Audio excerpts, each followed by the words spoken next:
It's a great day in SimWorld, everybody. Good morning and welcome to SimWorld Today.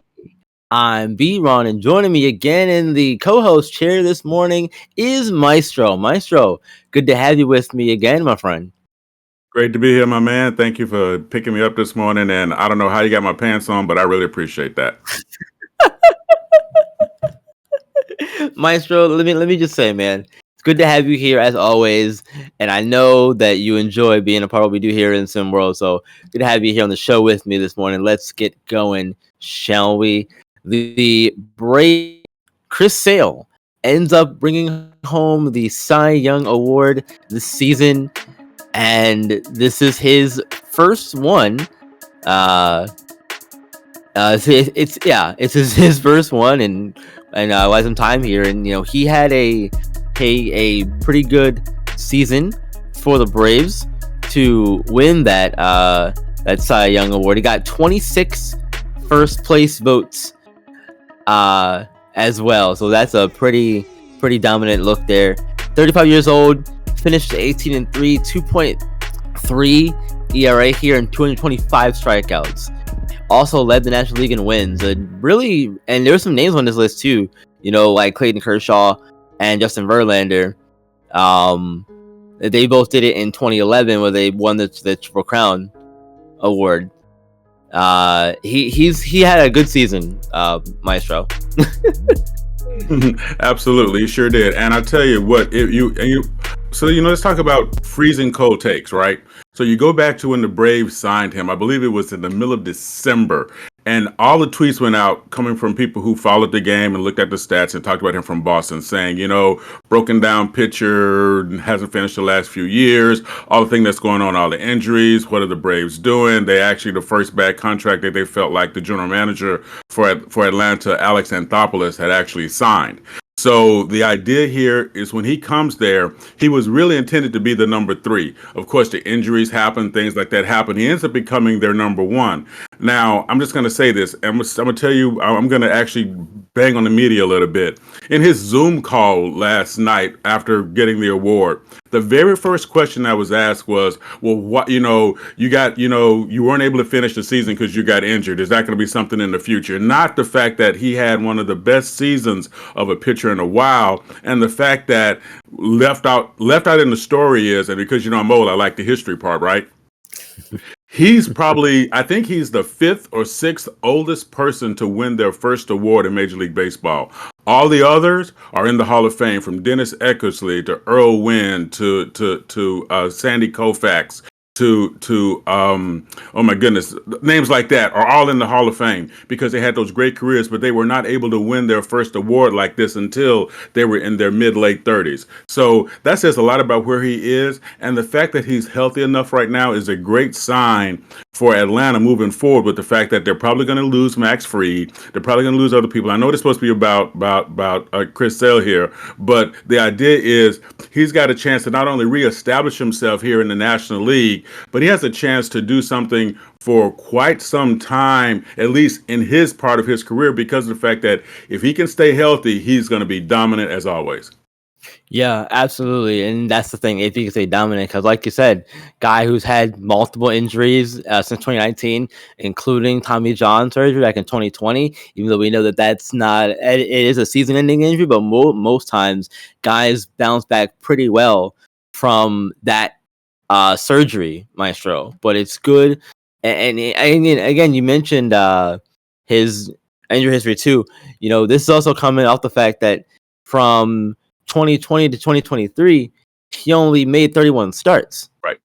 So that's wild to have that kind of a turnaround with the Cy Young, the Comeback Player of the Year award as well. That's impressive for a guy like Chris Sale. So congrats to Chris Sale on winning the award and getting that for his trophy room and for the Braves as well. Absolutely. On some SWFL news, rumors, we'll say, Deion Sanders and Shedeur Sanders. Talk of the town is that, Deion, with Shedeur probably going through the draft, Deion might be looking to move up too and follow his son. to the SWFL. Do you and one of those spots is the Giants. I think we talked about them a few days ago with the Daniel Jones situation.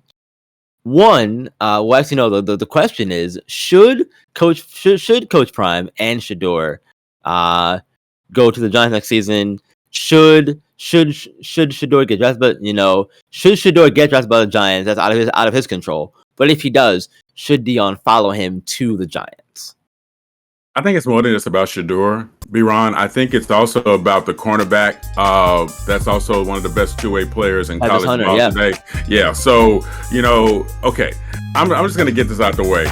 The leagues have changed because they have to become a TV product, right? They have to become a product that not just gets people there on Sundays, but get clicks during the week. If you notice anything now, the SWFL has more than ever become a 24-hour, 7-day-a-week league. And the whole idea now is, how can we get attention? Quite frankly, I think it's irrelevant of what he should do or what he might do. The fact is that we're talking about it. The fact is people want to talk about it. The fact is that all he has to do is flame that star for just long enough until the next thing comes along. I think it's what's going to matter. Do I think Dion can coach in the league? Maybe. But then again, look at the people who are coaching now who, don't have his experience. So the idea ultimately this for him, will he follow his son? More than likely. Will he try to get Travis Hunter as a package deal? More than likely. That's his kickstand, so to speak, as he said in the interview that he did not that long ago when he said he wasn't going anywhere. But we all know that stuff only is valid for the next 2 hours because it's just like milk. It changes right away, right? Yeah. So quite, if Dion ends up in New York, that'd be perfect for him because he can be, again, continue to get the media attention about himself and everything else because he loves him some him. So, yeah. And quite frankly, anything that goes bad for the Giants, me being a Jets fan, I think is good. And I think him being a coach for the Giants would be a disaster. And you can mark that tape right there and we see what happens. Yeah. So you mentioned something at the end of your comment there that I agree with. And that's the fact that one, Dion does love himself some him, but also the fact that it is very very telling that you say something like that. Yeah, I'm not going anywhere, when that can change very easily. It always does. We hear this all the time from people. Oh, I'm not leaving, to go to X place. I'm staying right. I'm a lifer, whatever. A lot of times, you get the right situation and you reconsider, and that's fine. You have every right to do that. You deserve the right to change your opinion when presented with new information, right? But I will say this. I don't think that Dion's style of coaching, mostly in terms of how he talks to people, is well equipped for the pro game. I think it works better in a college setting. Now, I'm sure you could change your wording and how you talk to people, that kind of thing, for the pro game. But from what I've seen from his speeches and everything that he cares about right now, he's definitely more well equipped for the college game than the pro game right now. So I don't think he goes anywhere much. I don't think he, at least right away, I don't think after this season he leaves Colorado and goes to the Giants. I don't think that happens right away. If it does happen, it's a few more years down the road because he's only been coaching college for 3-4 years now at this point. So it hasn't been that long. It hasn't been that long for him. So we'll see how that goes for Dion as things continue for him. But on some college basketball news, starting with the SimWorld U, on the women's side, though, Gino Auriemma has himself in the record books. And I feel like he's been doing this his whole career, but now it's official. He is the winningest coach in SimWorld U history all time, matter of fact. And, this is a guy who has multiple streaks, six undefeated seasons, separate win streaks of 98 and 111 games in a row. It's insane to think about. But His new record for most wins all time in history is 1,217, and he passed the Stanford coach Tara Vanderveer, who she retired back in April. So Gino Auriemma is one of those unique figures in that he came on to the idea of coaching women's sports, believe it, as an afterthought. And believe it or not, the idea of how he got his coach, I don't know how many people might know this story. Gino Auriemma gets his gig coaching because of another woman's coach that recommended him even after he failed the interview, and that was Pat Summitt. Pat Summitt was the coach of the University of Tennessee, and she ran a lot of the clinics that trained young coaches coming up. And she allowed, and of course she encouraged men and women to come to her clinics. And her clinics are awesome, by the way. I'm just going to say that from firsthand experience. But the idea of what happened is he interviews for an assistant job with the men. Then he interviews for an assistant job with the women. Then there was confusion at Connecticut because of how the structure of how professors and coaches and ancillary people are hired. I'm not going to go down in the weeds in this too much. The referral comes out for someone else. They asked Pat Summitt about it because she became sort of the guru for a lot of people who are getting jobs. And she said, Gino is going to be your guy. Now, what's interesting is, flash forward from that 12 years after that, they have their back and forth between UConn and University of Tennessee, right? And there's a great ESPN interview. You guys should check this out, where they actually, at the height of their powers in women's basketball, Pat Summitt was asked, well, if you saw Gino Auriemma walking in the rain, would you give him an umbrella? And she said, no, I'd give him a ride. And then they asked Gino Auriemma, if you saw Pat Summitt walk in the rain, would you give her an umbrella, give her a ride? He said, I just keep going.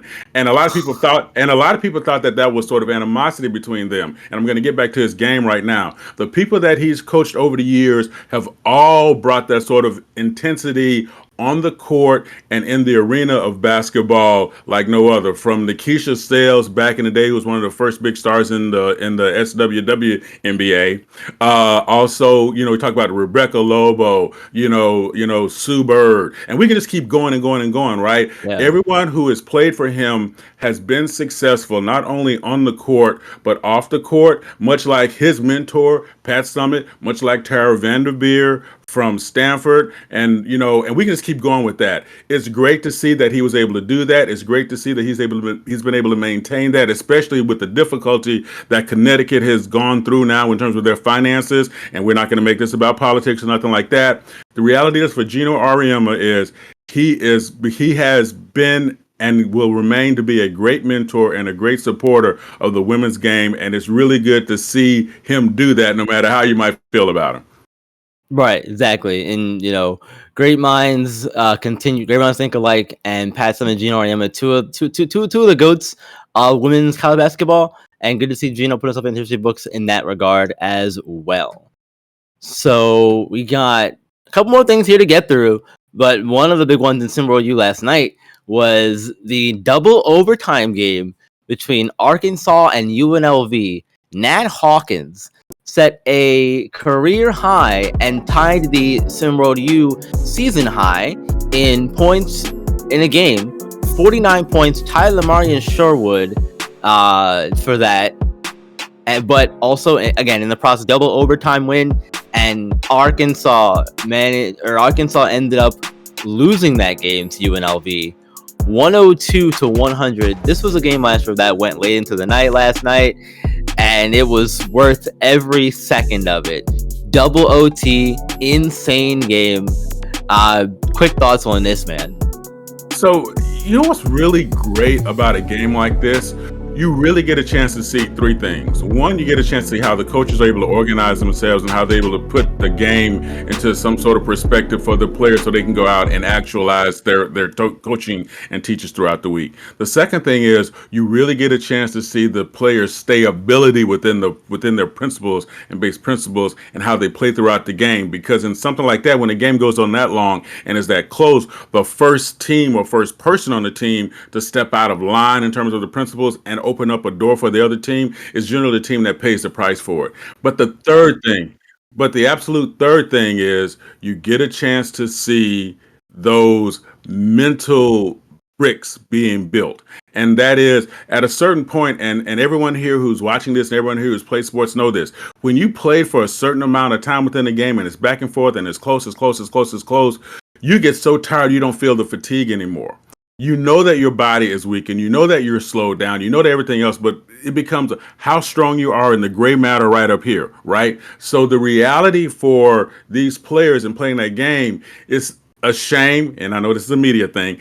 It's a shame that someone had to lose, but we saw the best of SimWorld U last night and how competitive the game remained until the very end. Absolutely did, 100%. Let's wrap this thing on up, shall we? Let's go through these games from yesterday. Man, this was so fun. So fun yesterday. Starting at the top here, we had Dayton fall to Xavier 87-74. That was a game that they shouldn't have lost, but they ended up losing it anyway. Temple falls Mississippi State 69-67 thanks to a Darwin Cowan last second layup in that one.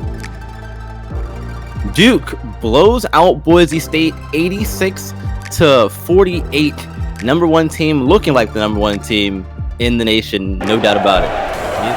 Oklahoma saw them play against Florida on SimWorld TV, and that game did not go well for the students at all. 81-67, Florida wins that one handily. Kansas State ends up losing to beating Notre Dame. Princeton beat Iowa State last night as well. I've lost all of my things here. Oklahoma State. Kansas ends up getting the win at home as well. It was a really good game for them. Oklahoma State beat Seton Hall 76-62. And TCU and Butler ends up getting that win 75-62. 62 in that one. And then again, the Running Rebels ends up getting that win in double overtime over Arkansas. And Indiana wins their fourth in a row. Mackenzie Mbako plays all 40 minutes as Oregon falls to the Hoosiers at home. And the Stanford Cardinal also pick up a big win at home as well, as they down Davidson turned the ball over 16 times, and ended up losing that one as a result. That's going to do it with SimWorld today. Thank y'all for joining us as always. Maestro, thank you again for joining me. Appreciate it. As you all do, like the video, subscribe to the channel so you know on all of our shows, games, and streams go live for you all. We got games tonight on ESPN. Miami and Villanova is the first one up here. It's going to start at 7. And then number 8, Texas takes on number 18, Tennessee Volunteers at 8:30 p.m. We'll see you for those games. I'm B-Ron. Have a good one. SimWorld's the only place you can see the game, be the game. We'll see you tomorrow.